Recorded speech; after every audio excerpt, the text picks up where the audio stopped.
American Dreams. Kaya nga bang abutin? Hello po, si Ophelia po ito, isang immigrant from the land of the Tamaros in Mindoro, Philippines. Ako po ay isang retired government employee. Nagtrabaho po ako as a resource assistant sa isang school dito sa California, kung saan ako at ang aking asawa ay nakatira. Ako din po ay isang proud online business owner. Meron po akong online business. Kagustuhan namin mag-asawa na matupad ang aming mga pangarap na hindi pa natutupad mula po nung kami dumating dito sa Amerika. Mahigit na pong 10 taon ngayon na nakakaraan. Ang amin po mga pangarap na yon, gusto naming matulungan financially ang aming mga mahal sa buhay sa Pilipinas. Gusto din po namin to help financially ang aming simbahan. Pareho po kami retired ng aking asawa. At nakapagpatapos na po kami ng pagpapaaral sa aming mga anak. Pero hindi po doon natapos ang aming mga pangarap at ang aming mga misyon sa buhay. Gusto pa po namin makapag-travel kasama ng aming mga mahal sa buhay para bigyan namin sila ng magagandang memories. Lalo tigit po, gusto namin makaipon to secure our retirement years and to supplement our very limited resources. Subalit dala po ng patuloy na pagtaas ng cost of living, ang amin pong maliit na pensyon ay sapat lamang sa aming mga pang-araw-araw na gastos at sa aming mga bayarin. Wala po kaming capacity to help financially, nor can we afford to travel or save.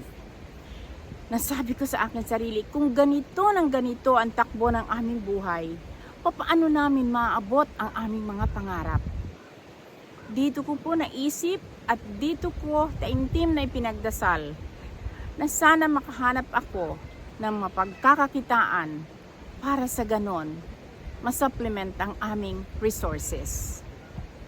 At isang araw po ako ay nasa aking cellphone. May nakita akong interview na mag-asawa na ikinikwento nila ang mga benefits na nakukuha nila sa kanilang online business.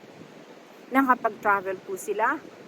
Napapadalhan nila ng mga panggastos ang kanilang mga magulang sa Pilipinas.